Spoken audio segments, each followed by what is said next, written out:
Hi everyone, welcome back to Microbiogenics. Today the topic of my discussion is reverse transcriptase PCR or RT-PCR. So in the case of reverse transcriptase PCR, the starting material is mRNA. So in case of a normal PCR cycle, the starting material was DNA. But in this case, in case of this RT-PCR, the starting material is an mRNA. So the first thing that is done in this type of PCR reaction is the conversion of mRNA into the complementary DNA. So we have mRNA as the starting material, but PCR cycle polymerase chain reaction can only be done with DNA. Double-stranded DNA is the requirement for a PCR cycle. So first, this mRNA is converted into complementary DNA, and for the conversion of mRNA into DNA, the enzyme responsible is a reverse transcriptase. So reverse transcriptase is added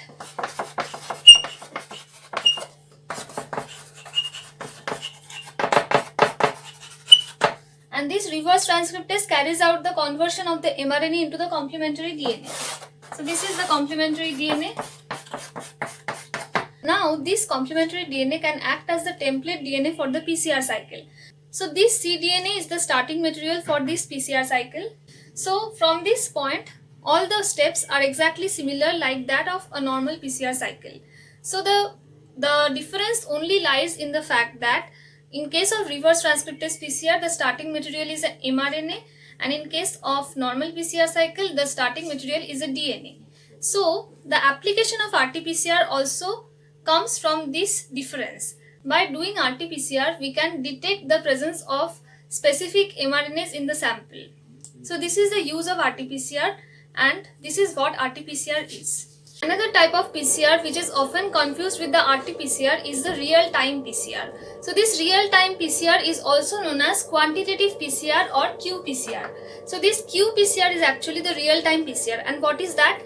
By real-time PCR, we can actually monitor the progress of a PCR cycle when the PCR cycle is still going on.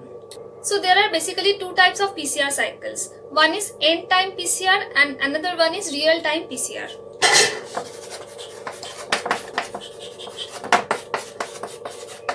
And another one is real-time PCR. So the naming is done based on the time in which the amplification is monitored. The amplification of the product is monitored.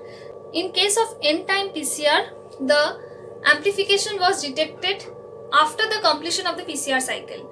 That means after the cycle is completed, after the cycle of PCR is completed, then only we can detect the amplification of the template DNA. This was in case of end-time PCR. And in case of real-time PCR, we can monitor the progress of the PCR cycle simultaneously with the PCR cycle. We can monitor the progress of the PCR cycle when the cycle is still going on. That means PCR is going on and simultaneously we can monitor the progress of the PCR cycle. So that is real-time PCR. These are the two categories of PCR cycle. So there are two methods of quantifying DNA in case of real-time PCR. The ancient method is the ethidium bromide method. So ethidium bromide is an intercalating agent. We know that ethidium bromide is an intercalating agent. And what does an intercalating agent do? Intercalating agent can intercalate between the strands of a double-stranded DNA. So if these are the strands of double-stranded DNA, then ethidium bromide can intercalate between the strands.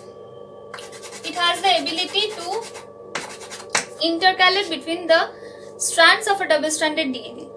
So the principle is that as the number of DNA increases, so when a PCR cycle is going on, then after a particular cycle, the amount of DNA will increase.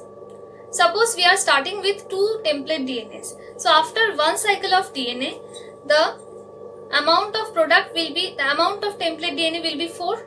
After one PCR cycle, the amount of DNA will be 4. So in this case, more ethidium bromide will be able to intercalate between the DNA. If the amplification of DNA occurs, then more molecules of ethidium bromide will be able to intercalate between the DNA, and the fluorescence will increase. With the progress of the PCR cycle, the fluorescence will increase. So this is how initially the quantification of real time PCR was done.